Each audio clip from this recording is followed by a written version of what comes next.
യൂട്യൂബിന് വിട. സൂര്യയിലെ എല്ലാ പരമ്പരകളും സംരക്ഷണത്തിന് ശേഷം തികച്ചും സൗജന്യമായി സൺ നെക്സ്റ്റ് ആപ്പ് ഡൗൺലോഡ് ചെയ്യൂ. കണ്ടാസ്വദിക്കാം നിങ്ങളുടെ പ്രിയ പരമ്പരകൾ.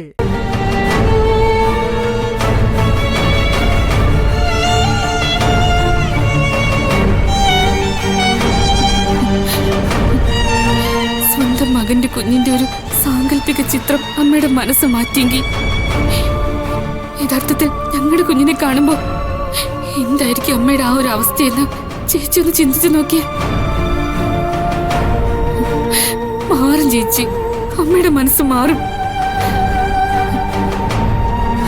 അതോടെ ചേച്ചിയുടെ ഈ അനീതിയെ അമ്മ മനസ്സിലാക്കും. എനിക്കതിൽ നല്ല വിശ്വാസമുണ്ട്. ഭാമേ, നിന്റെ മനസ്സിൽ ഈ ചിന്തയൊക്കെ ഉണ്ടായിരുന്നു എന്ന് എനിക്കറിയില്ലായിരുന്നു. ആ സമയത്ത് അംബാലിക ആന്റിക്ക് ഒരു മുന്നറിയിപ്പ് കൊടുക്കാൻ വേണ്ടി മാത്രമാണ് ഞാൻ അങ്ങനെ ഒരു ബുദ്ധി ഉപയോഗിച്ചത്. പക്ഷേ അതിനെ ഇന്നും നീ നെഞ്ചോട് ചേർത്ത് പിടിച്ചിട്ടുണ്ടെന്ന് അറിഞ്ഞപ്പോ എന്റെ മോളോട് എനിക്ക് നല്ല ബഹുമാനം തോന്നുക. നിന്റെ ഈ കാഴ്ചപ്പാട് വെറുതെ ആവില്ല, ഒരിക്കലും വെറുതെ ആവില്ല. നിങ്ങളുടെ ഈ കുഞ്ഞു കാരണമാണല്ലോ ആന്റി നിങ്ങളുടെ കല്യാണത്തിന് തയ്യാറായത്. തുടർന്നുള്ള പ്രശ്നങ്ങളും ഇനി ആ കുഞ്ഞ് തന്നെ വന്ന് പരിഹാരം ഉണ്ടാക്കട്ടെ. നിന്റെ മുഖത്തെ ഈ ചിരി കാണാനാ എനിക്ക് എന്നും ഇഷ്ടം. അതെന്നും ഈശ്വരൻ നിലനിർത്തി തരും നിന്റെ കുഞ്ഞിലൂടെ.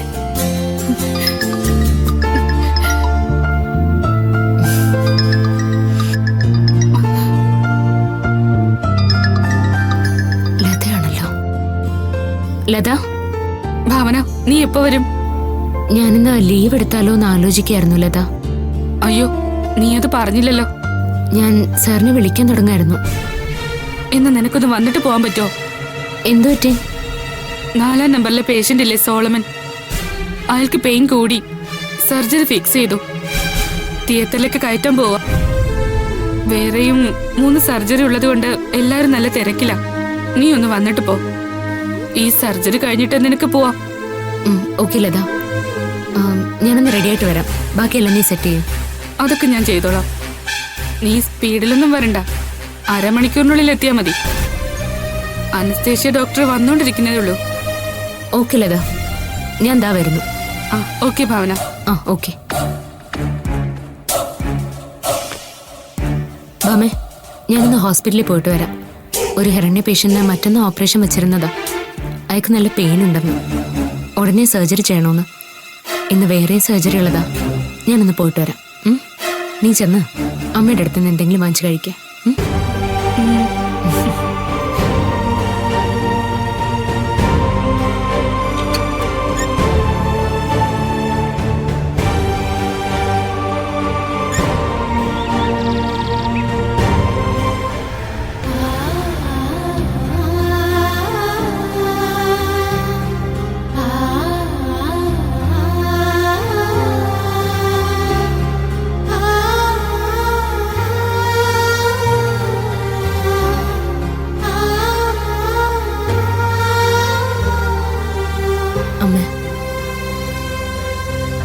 അമ്മ വെറുതെ ആവശ്യമില്ലാത്തവരൊന്നും ചിന്തിച്ച് ഇല്ലാത്ത BP കൂട്ടണ്ട. വല്യച്ഛനും വല്യമ്മയും ഇതിനു മുമ്പ് ഇതുപോലെ ഇവിടെ വന്ന് ചാടിയിട്ട് പോകാറുള്ളതാണല്ലോ. ഇതും അതുപോലെ കണ്ടാൽ മതി. അല്ലെങ്കിലും എരുതിയിൽ എണ്ണ ഒഴിക്കാനാണല്ലോ അവർക്കൊക്കെ താല്പര്യം. ഇനി നോക്കിക്കോ, കൂടെ കൂടെ ഇതുപോലെ വന്നുകൊണ്ടേയിരിക്കും ഉളുപ്പില്ലാത്ത വർഗങ്ങൾ. അങ്ങനെയൊന്നും പറയരുത്. ആ കുടുംബത്തിൽ ഇത്രയെല്ലാം പ്രശ്നങ്ങൾ നടന്നിട്ടും നമ്മളെയൊന്നും പറഞ്ഞുകൊണ്ട് ഏട്ടനും ഏട്ടത്തെയും വരുന്നില്ലേ? അതെ അതെ, കൃത്യമായിട്ട് വരുന്നുണ്ട്. പക്ഷേ അതൊന്നും നമ്മുടെ ക്ഷേമം അന്വേഷിക്കാനല്ലാന്ന് മാത്രം. ഇപ്പൊ തന്നെ എന്തിനാ വന്നിട്ട് പോയെന്ന് അമ്മയ്ക്ക് മനസ്സിലായി കാണുമല്ലോ. അംബാലിക ആന്റി വിളിച്ച് ന്യൂസ് കൊടുത്തിട്ട് വന്നതാ. ഭാമ ഈ വീട്ടിൽ തന്നെ ഇരുന്ന് കാണാൻ ഒരുപാട് ആഗ്രഹിച്ചതാണല്ലോ പുന്നാര വല്യച്ഛനും വല്യമ്മയും. പക്ഷെ അത് നടന്നില്ല. ഇപ്പൊ വീണ്ടും ഒരു ന്യൂസ് അറിഞ്ഞപ്പോ സത്യം അറിയാൻ വന്നതാ. അല്ലെങ്കിലും നിനക്ക് അവരെ രണ്ടാളെയും ഇഷ്ടമല്ലല്ലോ. അതുകൊണ്ടാണ് നിനക്ക് ഇങ്ങനെയൊക്കെ തോന്നുന്നേ. എന്താ അമ്മേ, റിസപ്ഷൻ നടന്നൊക്കെ ഇത്ര പെട്ടെന്ന് അമ്മ മറന്നോ? കുറച്ചു നാളായി ഒരു ശല്യം ഇല്ലാതിരിക്കായിരുന്നു. ഇന്നു മുതൽ അതും മാറിക്കിട്ടി. എന്റെ ഈശ്വരാ, എന്തിനാ ഇതുപോലുള്ള മരണങ്ങളെ ഇങ്ങോട്ട് എഴുന്നള്ളിക്കുന്നേ? നമ്മുടെ സമയദോഷത്തിനെ എന്തിനാണ് മറ്റുള്ളവരെ പഴിക്കുന്നത്? ഇപ്പൊ തന്നെ നമുക്കൊന്നിനു മേലെ ഒന്നായിട്ട് എന്തെല്ലാം പ്രശ്നങ്ങളാ വന്നുകൊണ്ടിരിക്കുന്നത്. ദാ ഇപ്പൊ ഭാമ വീണ്ടും തിരികെ വന്നില്ലേ? അവള് വന്നതല്ലല്ലോ അമ്മേ, കൊണ്ടാക്കിയതല്ലേ. ഇപ്പഴേ അവൾ ആകെ വിഷമത്തിലാ. ഇതിപ്പോ അവളുടെ ഭാഗത്തു നിന്നുള്ള ഒരു പ്രശ്നമല്ലല്ലോ, എല്ലാം ഭരത് കാരണം സംഭവിച്ചതല്ലേ. അവൻ ഇത് എന്തിന്റെ കേടാന്നാ എനിക്ക് മനസ്സിലാവാത്തെ. അവൻ കാരണം ഇപ്പൊ അരുന്ധതിയല്ലേ ശിക്ഷിക്കപ്പെടുന്നത്? അവർക്കിടയിൽ എന്തൊക്കെയോ പ്രശ്നങ്ങളുണ്ട് മോളെ. ഇപ്പൊ തന്നെ എത്രാമത്തെ തവണയാ ആ അംബാലിക പ്രശ്നവും പറഞ്ഞിട്ട് ഇങ്ങോട്ട് വരുന്നത്.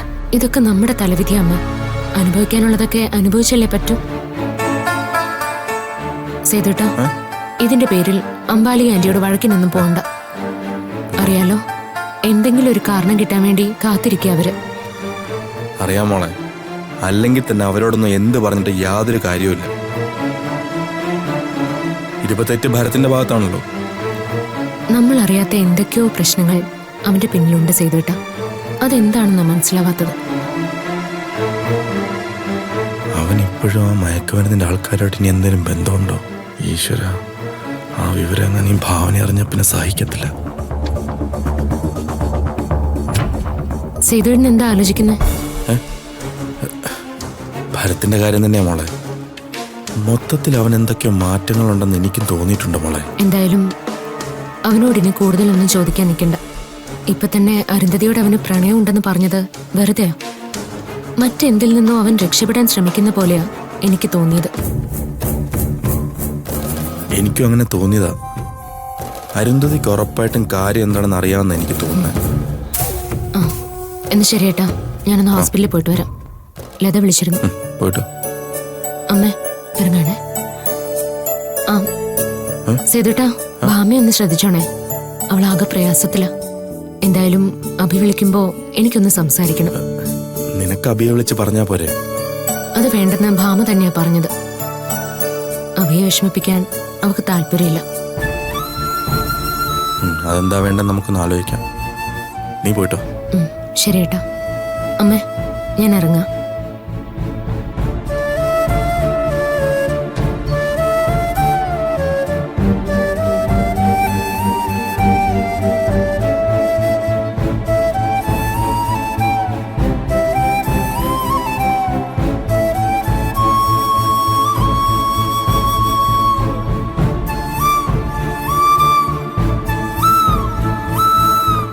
നിന്റെ സ്ഥാനത്ത് ഞാനായിരുന്നെങ്കിലും ഉണ്ടല്ലോ, ഭാവനെ വിട്ടിട്ട് ബാക്കി എല്ലാത്തിനും വിഷം കൊടുത്ത് ഞാനും കഴിച്ചാൽ അങ്ങനെയെങ്കിലും അവക്കൊരു കുടുംബജീവിതം കിട്ടുമല്ലോ. ഇപ്പം കഴുതേ പോലെ എല്ലു മുറിയെ പടിയെടുത്തിട്ടല്ലേ അവള് കഴിയുന്നത്. പല്ലു മുറിയെ തിന്നാൻ ബാക്കി എല്ലാവരും.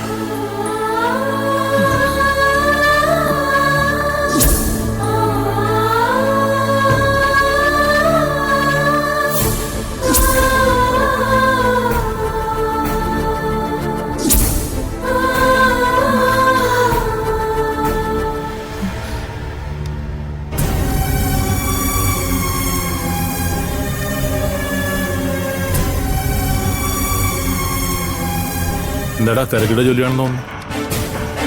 ഓഡിറ്ററെ വിളിച്ചിരുന്നു വെച്ചാൽ 1-2 പേപ്പേഴ്സ് കിട്ടാനുണ്ടെന്ന് പറഞ്ഞു. ഞാനതൊക്കെ ഒന്ന് അയച്ചു കൊടുക്കുക. ഇപ്പൊ കഴിയും. അമ്മ ഇതൊക്കെ കൃത്യമായിട്ട് ചെയ്തുകൊണ്ടിരുന്ന വെച്ചാൽ ഇപ്പൊ എന്തു പറ്റിയെന്ന് അറിയില്ല. നിന്റെ അമ്മയ്ക്ക് ഇപ്പൊ ഓഫീസ് കാര്യങ്ങളെക്കാൾക്ക് വലുത് മറ്റു വലുതാ. അതിൽ പ്രധാനം ഭാവനയെ കൊടുക്കാന്നുള്ളത്. അതെ ചാ, അത് തന്നെ അമ്മയുടെ ചിന്ത. അതിനുവേണ്ടി ഏത് വഴി അമ്മ സ്വീകരിക്കുകയും ചെയ്യും. പിന്നെ ഒരു കാര്യത്തിൽ ഇപ്പൊ സമാധാനമുണ്ട്. ഇനി എന്തായാലും വിജയപത്മന്റെയും ജാനകിയുടെയും സഹായം അമ്മ തേടില്ല. ആര് പറഞ്ഞു? നിന്റെ അമ്മയ്ക്ക് ഇപ്പൊ ആകെയുള്ള ഒരു പിടിവള്ളി അവരാ. അവരുടെയൊക്കെ മുന്നിൽ നിന്റെ അമ്മ ഒരു തെറ്റ് ചെയ്തിട്ടില്ല. അതുകൊണ്ട് പരസ്പര സഹായത്തിന് ഇനി ഒരു ഒത്തുകൂടും, ഉറപ്പാ. രണ്ടുപേരുടെ ലക്ഷ്യം ഒന്നാണല്ലോ ഭാവനയുടെ തകർച്ച. അത് അവര് മാത്രം തീരുമാനിച്ചാൽ പോരച്ച, ഞാനും കൂടെ തീരുമാനിക്കണം. അമ്മ ഇനി ആരെയൊക്കെ ഒപ്പം കൂട്ടിയിട്ട് ഒരു കാര്യമില്ല ചാ. ഇനി ഞാനും ചില തീരുമാനങ്ങൾ എടുക്കാൻ പോവാ. എന്ത് തീരുമാനമായാലും ഉടനെ വേണം. കാരണം ഇപ്പൊ നിന്റെ അമ്മ വീണ്ടും ഫോട്ടോ കളക്ഷൻ തുടങ്ങിയിട്ടുണ്ട് പെൺകുട്ടികളുടെ. ഇപ്പൊ നീ അറിഞ്ഞ ഭാവമൊന്നും കാണിക്കണ്ട. ഒരു ബ്രോക്കറോട് ഫോണിൽ സംസാരിക്കുന്ന ഞാൻ കേട്ടതാ. വീണ്ടും വീണ്ടും അമ്മ സ്വയം പരിഹസിക്കപ്പെടാൻ തീരുമാനിച്ചാൽ നമുക്ക് എന്ത് ചെയ്യാൻ പറ്റുമച്ച? വിട്ടേക്കച്ച. ഇനി എന്താ വേണ്ടെന്ന് എനിക്കറിയാം.